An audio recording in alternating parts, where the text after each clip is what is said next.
Now, in 2002, that's when my son wanted a baseball bat.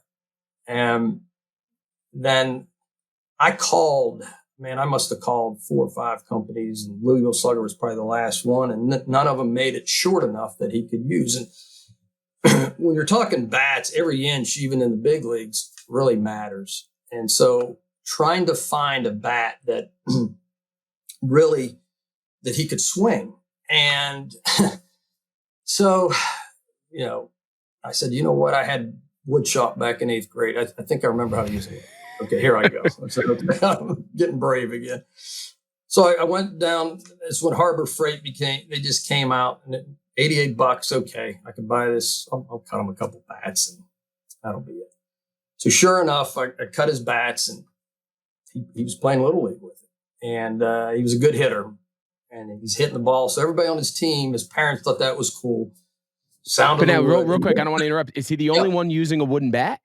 Yes. Or is everybody using a wooden bat? Because I just think it's important for people to know, like, you go to a Little League game, you go to a youth baseball game, no one's using wooden bats, right? And if you're using a wooden bat, you are, the wooden bat and a composite or a metal or a 2-piece, whatever you want to call it, they are apples and oranges as far as young kids hitting them. So I think it's important for everyone to understand, here's this 8-year-old who's now showing up and he's got a wooden bat, and to everyone else at the park, he's an alien.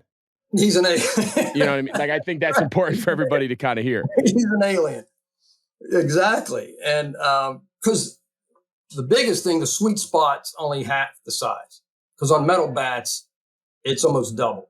So it allows you, so you have to be pretty precise. And so he was a pretty good hitter. He started hitting the ball.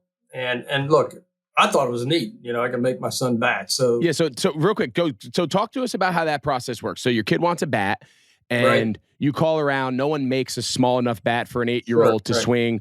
For anyone who's held a wooden bat, they're very top heavy. The weight is not as evenly distributed. It's hard for young kids to swing them, whatnot. So you make one in the backyard.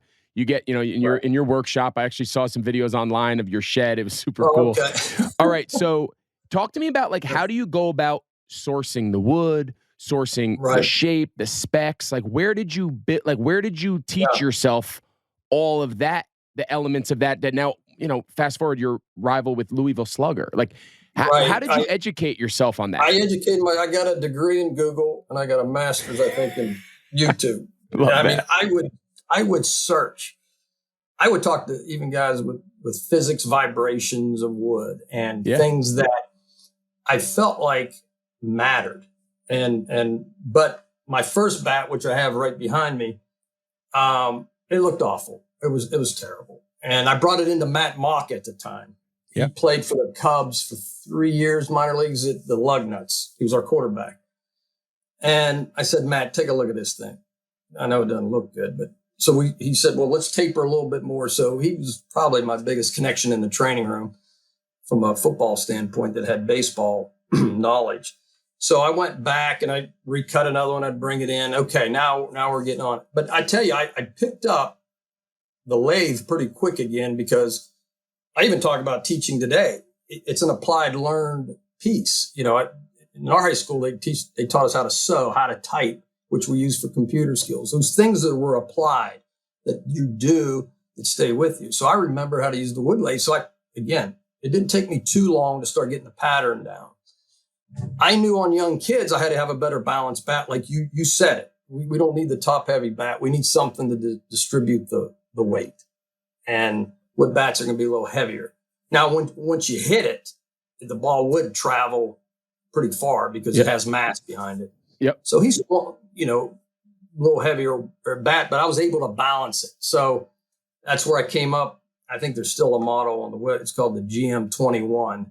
It was my son's initials. And I always took Roberto Clemente was a guy that I followed and, appreciated his career. So my son wore 21. So that became that model.